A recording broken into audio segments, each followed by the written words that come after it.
Welcome to Body Bags, presented by the Kokomo Lantern. My name is Jeremy Geiger, and I'm a co-owner of City of Firsts Cremation and Funeral Service. Today's episode, I just want to talk to you about an experience that I had an opportunity to be a part of.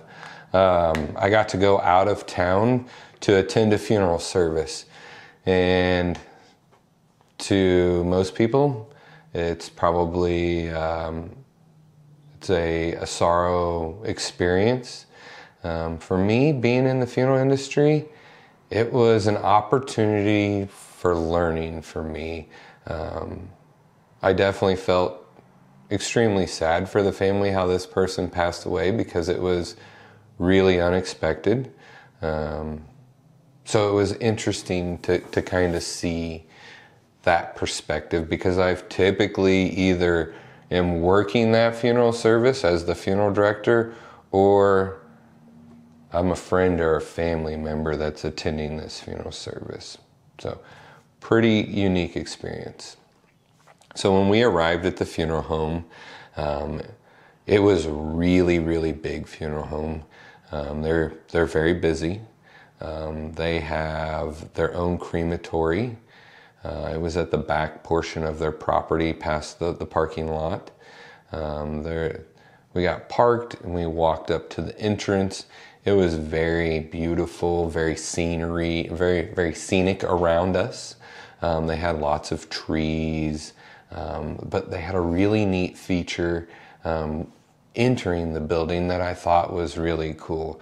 They had a koi fish pond with benches there that you could kind of sit. They had some fountains going, so the tranquil sound and the peacefulness of the water was very cool to kind of see with their setting. Not only can you just maybe be overwhelmed getting there, it gives you an opportunity to maybe calm yourself before you go in. Or if you are in there and you get upset, it's a nice peaceful area to maybe go and try to calm and bring that level of anxiousness down. When we got in, we were greeted by their associate.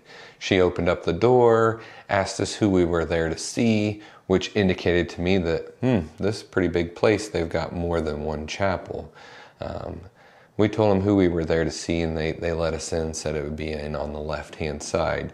They had an extremely large lounge on the right-hand side. There was no food that was provided. They just had vending machines, pop machine, TV and chairs. Some families will end up bringing in food and snacks, so it would have been a great place for that to be set up. I believe their family did that the night prior. That's why we didn't see anything on the actual funeral service day. Walking down this main corridor, on the left-hand side were 2 or 3 doorways which led into the funeral chapel where we were. On the right side of the room, right side of the hallway corridor was a whole nother chapel, and they can split these big chapels into 3, so they would have a total of 6 in there. They got partition walls that they close, but they had it set up as one big visitation room. There was not pew seating like we were experiencing on that left side, but more couches, high back chairs, end tables, open spaces for families and friends to be able to kind of gather and share memories and stories. What I didn't like maybe was I could see the deceased in their casket in that visitation room. I've always felt that it was important that other than the staff at the funeral home, that nobody else really gets a glimpse of the deceased until the family gets the first opportunity to do that, just in case you have any adjustments per the family's request, or if they just chose to keep it private and then close the casket afterwards. You want to be respectful of the deceased wishes and the family's wishes. They had several TVs set up with the tribute video playing. Our side had some seating around that TV area. They had some tables with some of the deceased memorabilia, which I thought was pretty cool. I always love it when our families bring in personal memorabilia, whether it's collecting golf balls, golf tees, coins, hats, whatever it may be. I've seen some really cool knick-knack items that families brought in. And this family did a great job bringing things. They had Matchbox cars that he played with as a kid, and some hats that he liked to wear. Just things like that I find important. Some of this gentleman's friends were there. The funeral home and family chose to have a couple of people designated to speak in behalf of groups of people. I think that was a very smart move. I don't know if that was 100% the family's choice, or if that's what the funeral home kind of suggested to the family. I absolutely love that. Not that it needs to be scripted for people to hear, but I couldn't tell you how many times I've sat in funeral and the family wants to have a time of sharing for friends and family to talk about the deceased, and people get bashful. They get shy. They don't tend to say, "Hey, I'd like to speak about Bob." They just kind of all blankly stare at each other. When I know families have asked that they have a time of sharing, I do mention, like, hey, maybe have a story jot down, or have a friend that's willing to be that person to share the first story, to open up the floor for people to have comfort in sharing their stories about the deceased. So I've seen it go terribly wrong. Like I said, they had it where there was 3 people and they shared phenomenal stories.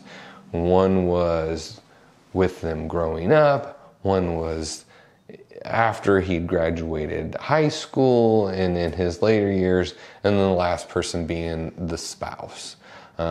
It was just done very tastefully, to the point where if you didn't catch the tribute video to kind of get a feel of the deceased life, listening to these people speak about him did a fantastic job to encompass this gentleman's life story. I absolutely loved it. It'd be something that I will try to instill in the families that we serve, that the time of sharing is extremely important. Try to find those individuals that can talk about those early years, those middle years, and those late years. It just flows so well for your service. I think that it's important that it's done that way.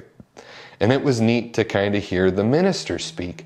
A lot of times we deal with the ministers and they may know a member of the family, or they knew the deceased years ago when they attended church, but they haven't seen him in a long time. So there wasn't much of a connection there. This minister knew the deceased. They played golf together. They hung out. They were always friends. So it was neat to hear that friendship and clergy side of it. It was pretty well done by the minister. I really think they did a good job.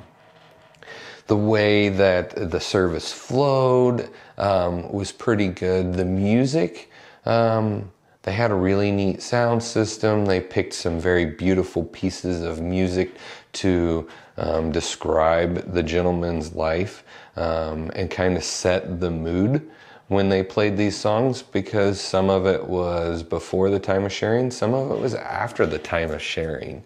The person was of Lutheran religion, so there was some ritual that we typically go through during the funeral ceremony, which was very good for me. I always enjoy those types of ceremonies.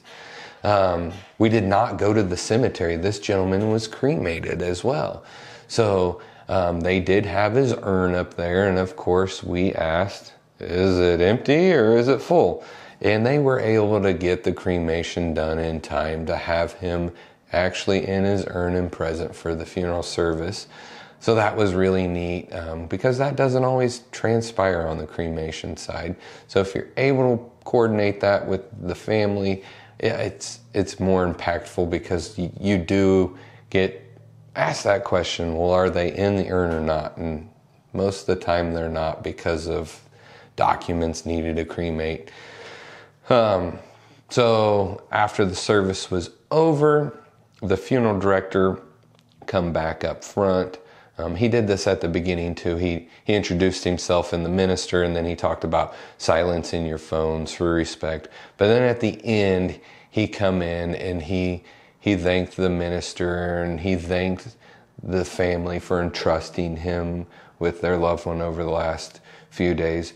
But I thought it was really neat to kind of hear him also talk to the guests. And it wasn't thanking them for being there, but it was encouraging the guests and friends to support the family, which is so important. With that, not only is it just calling them, but it's sending them a card. It's offering to take them out to dinner. It's, hey, you want to go for a walk? I know that you and your husband used to go for a walk, and he's gone now. Keep some of those routines going for them. Support them, because they're going through an extremely difficult time. They may have lost a spouse. They may have lost a child. We don't know how significant that loss is to them, but being there, talking with them, supporting them, helps them get through that grief process. And it gives you an opportunity to get to know that deceased a little bit better, maybe more than you realize, that you thought you knew them, but you didn't know them as well as what you did. So yeah, that was kind of the neat side of attending this funeral. I thought the funeral home did a phenomenal job with their services. Their grounds were extremely beautiful.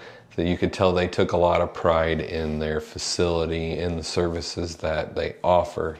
And it got to be even more interesting when we were at the Indiana Funerals Director Convention. We got to meet the embalmer that handled the services for this deceased. And Kim got to kind of say hey to him and ask a couple of questions. And it was neat to kind of see her connection to this person, because Kim knows of the funeral home from going to mortuary school down there. She'd been to this funeral home in the past for another service. So it was neat to see that business connection, that friendship connection for her. But yeah, it was pretty cool to be a guest to attend funeral service, because I'm very critical on what we do. I'm very critical, maybe critiquing another director who has asked me to do so, giving them tips and suggestions on working with families or conducting a funeral service. It was just nice to be observing how the public reacted with the family, how the family reacts with the funeral home, how the funeral director deals with the large number of people that are in attendance. It was neat to see some of the maybe technical issues get overlooked but addressed in a very professional manner, very timely as well. So yeah, it was pretty cool to see how it's done in the South versus here in Kokomo. But that does wrap up my experience there at a funeral in Louisville, Kentucky. I'm going to leave you with a story of funeral service. It is a story that is pretty comical. It is from my earlier years working in the funeral service. So I was working in Miami County, Indiana. We did not have our own crematory. We took our cremations to the Wilbert Vault Company in Akron, Indiana. They had their own retort. And it's probably July or August. It was a pretty warm day. They sent me to the crematory towards the end of my day. I was ready to wrap things up and get going for the evening, but they had to send me to Akron. It was 35 and 40 minute drive from Peru. And here I am, I'm driving State Road 19 north, going through beautiful farm country, some curves, some hills, and I'm driving along and I'm talking on the phone, and I look over out the passenger window, going through these turns, and I'm probably like 35, 40 mile an hour. And I look over and there is an emu just running with everything that it's got. And it looks over at me too, like, hey, what's going on with you? And I about lost it. I couldn't believe that I literally just seen an emu running down the road. I was concerned that the dumb thing was gonna freak out as I'm driving alongside of it and run into the side of the van. All I could think of is the thing's gonna go crazy, and on my way back, I'm gonna either see it smeared onto the highway or dead in the ditch. After I got my body delivered to the crematory, I started driving back to Peru, and I was remembering where I was on that drive where I seen the emu, and I was being very cautious, slowed way down, was looking to see if I'd see this thing in the ditch or if I'd see it maybe at somebody's farm, and sure enough, I did not see it in any of those spots, but I did see it hauling ass across the field, heading towards a bunch of cows. I don't know if this emu came from a farm that had cows and he seen cows and thought, that's my group of people, I gotta get over there. But it's always interesting. You never know what you'll see when you go on a removal. It could be crazy things at a house. It could be a crazy situation on the way the death occurred. Or it's crazy Indiana and the animals that you may come across. The other night we ran across a peacock in somebody's yard that was hanging out. So it's always fun to go on a removal. We always try to be lighthearted, so that way when we do come across this crazy circumstance that we're maybe a little more accepting of the situation, whether it's you need to wait longer or it's a terrible death where the body's been down for a while and the smells aren't the greatest, or it could even be somebody that might be a hoarder and the family has to come in and they've got to deal with it and they're embarrassed about it. You know, you just got to be positive for those that you're encountering, because they're going through an extremely tough situation. But yeah, that was my crazy removal story for you. Nothing too wild, but you never know what you're going to see in Indiana. Like they say, just wait 5 minutes and the weather will change. It's more like wait 5 miles and see what's down the road, because it's going to be amazing, I'm sure. So this does conclude my services here at City of Firsts Cremation. I'd like to thank the Kokomo Lantern for giving us the opportunity for the Body Bags podcast. Please like, follow, subscribe, and share. Take care. Bye.